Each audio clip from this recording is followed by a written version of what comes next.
brought to you by MPU3122M. I am Shafira, your moderator for today. Our topic is ICT integration in primary education, a critical subject for us as future educators. Let's dive right in. Join me, a future educator. So here, for today, we have Miss Rose, who focus on digital pedagogy and interactive content creation. Welcome, Rose. Hello everyone. And also, we have Miss Wawa, an expert in digital equity and infrastructure challenges. Welcome, Wawa. Hi. Okay, let's dive right in. Rose, let's begin by grounding our discussion. Beyond hardware, what does successful ICT integration look like in a primary classroom? Thank you, Shafira. Successful integration is a transformation of teaching philosophy, not just tools. It means the technology is used to achieve outcomes that were previously impossible. For example, if a primary teacher used a VLE to flip the classroom model, students can learn basic concepts at home, freeing up precious classroom time for complex collaboration project and deeper discussion. This is true pedagogical change. That sets a high bar. Wawa, from an equity standpoint, why is ensuring this success so vital for all children, regardless of their background? Alright, let me start. It is vital because the future is digital. If we allow the quality of education to be dictated by a student's zip code or socioeconomic status, we are perpetuating social inequality. Our job is to ensure that ICT acts as an equalizer, not an amplifier of inciting disparities. Therefore, our focus should be always on universal access and teacher scalability. Okay, let's move next topic. The next part is deep dive into positive impact. So Rose, elaborate further on personalization. How does this benefit differ from traditional individualized interaction? Okay, the difference is the feedback loop. In traditional methods, feedback is slow. However, when students use adaptive learning software, they receive immediate feedback on their progress and errors. This immediate corrective cycle is what accelerates mastery in primary subjects. Furthermore, because the software handles the assessment, the teacher is liberated to move around the classroom, focusing on students who truly need one-on-one attention. And I also believe that this is real-time data is the true game changer. That's all. Also, I want to add Rose's point on data from a system perspective. Digital tools allow the system monitoring of learning gaps across district and stage. If the ministry can pinpoint exactly which learning standard is being underperformed nationally, scores can be developed with the surgical presence to address that specific weakness. This level of efficiency and accountability is simple, attainable without ICT integration. That's powerful. Wawa, let's talk again about the curriculum. How can ICT enrich a subject like art or moral education, which are often overlooked in the digital conversion? Alright, like we know, ICT open entirely new dimensions for art. Students can utilize digital art applications or virtual galleries to gain exposure to global artist style. Sometimes, something that a physical textbook cannot offer. For moral education, interactive storytelling, ads or collaborative decision-making simulators can be abstract, volume, concrete, and again, we must recognize that technology is a medium, not just a drill master. Exactly. And the biggest benefit here is the collaborative opportunity when students work together on a shared online document or a coding project. They are learning communication and teamwork skills, which are arguably the most vital 21st century competencies. The next part, the systemic.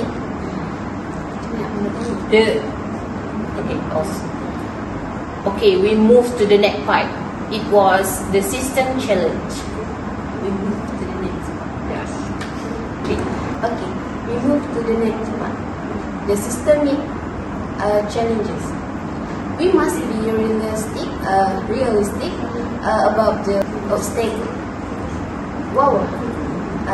Beyond the issue of slow internet, what specific challenges are unique to the primary school environment? Okay, like we know, we have ergonomic and health. Like we extend the screen time for the young children, raise valid concern about the eyesight and physical development. It is a curricle that teachers manage screen time effectively and ensure ergonomic seating is provided in ICT labs. Excuse me, I want to interrupt about parental digital literacy. The success of home-based blended learning heavily relies on parents' ability to support their children. Unfortunately, many parents, especially in rural or low-income settings, lack the confidence to navigate PLEs or troubleshoot simple technical issues. This adds another layer to the digital divide that must be addressed through community engagement programs. Alright, I want to continue my point. It was a software license completed. If school rely on the private or free software, so the lack of the necessary security features, they put both student data and the network at risk. So we must advocate for the centralized, affordable and secure educational software license to ensure legal use and safe uses.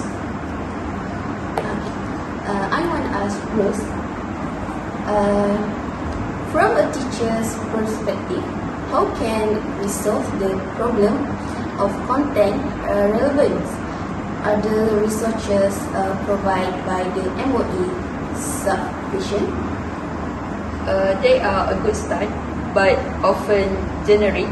The real power of ICT lies in localization and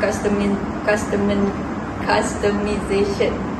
If a teacher in Sarawak wants to use example related to local fauna for a science lesson, they should have the flexibility to easily modify existing digital content or create their own within a support framework. The current system often encourages standardization over customization, which can dilute the cultural relevance of the lesson.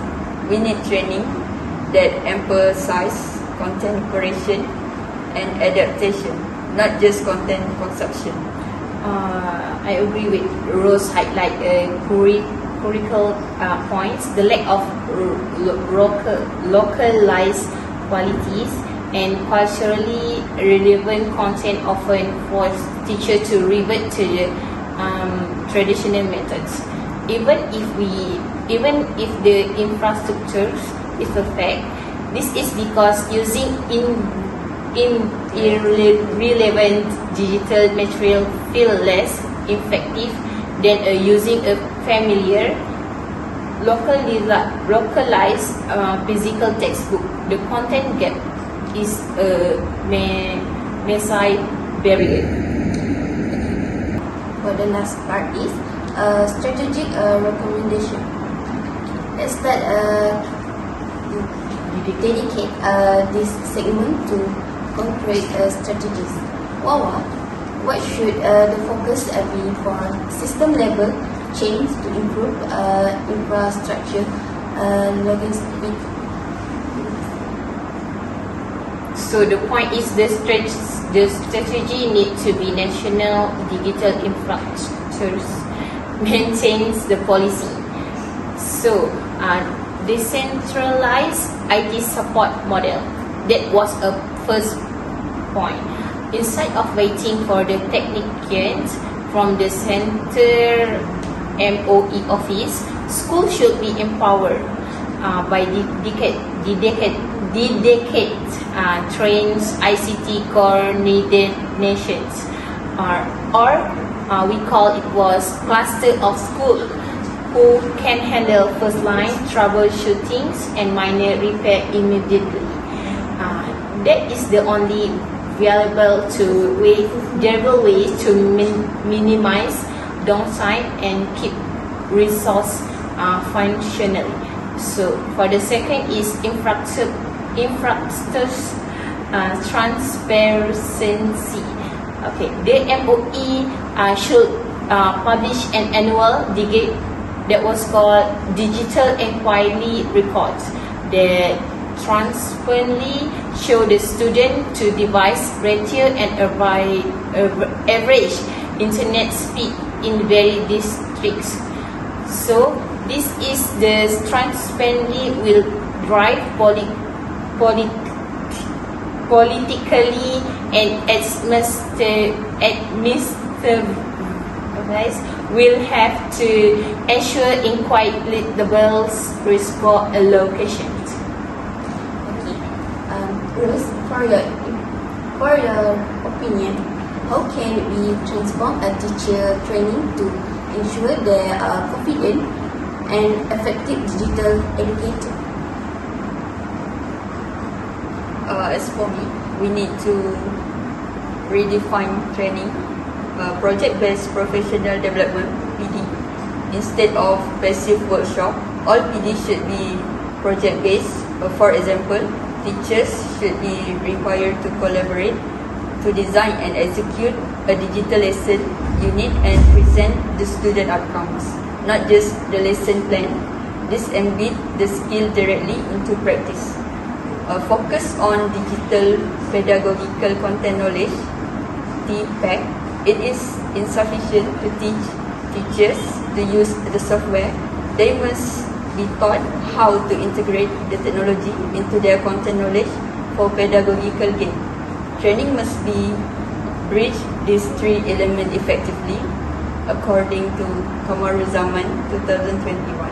I suggest a compulsory micro-credentialing system that certifies teacher in specific pedagogical technology skills. Okay. Thank you, Rose and Wawa. There is a detailed and actionable insight. Now, for our final segment, I like each of you to give one final opinion. Comprehensive takeaway for our audience on the future direction of ICT integration. Okay, we start with Rose. Your closing truth. My final message is about empowerment. We often view ICT as a top-down mandate, but the real revolution happens when teachers feel empowered to create and customize. If the ministry can lighten the administrative load and trust teachers as professional content creator and innovator, then technology will truly become a transformative force in the classroom. We must prioritize teacher creatively over rigid compliance, because the best lessons are those tailored by a passionate educator. How about you, Kawan?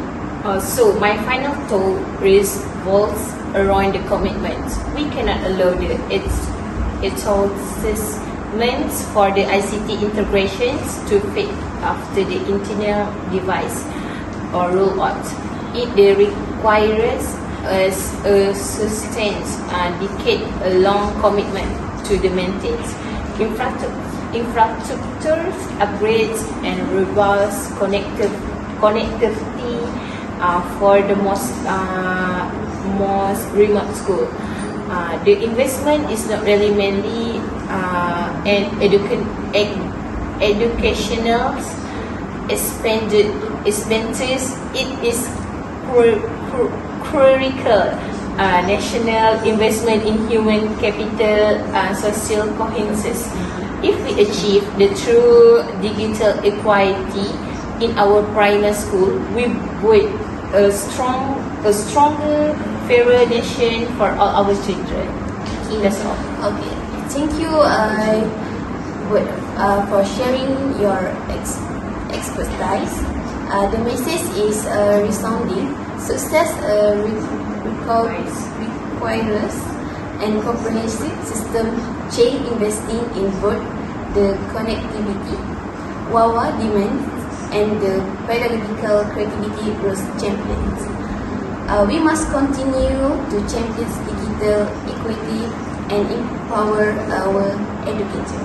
Thank you all for attending this forum. Assalamualaikum warahmatullahi wabarakatuh.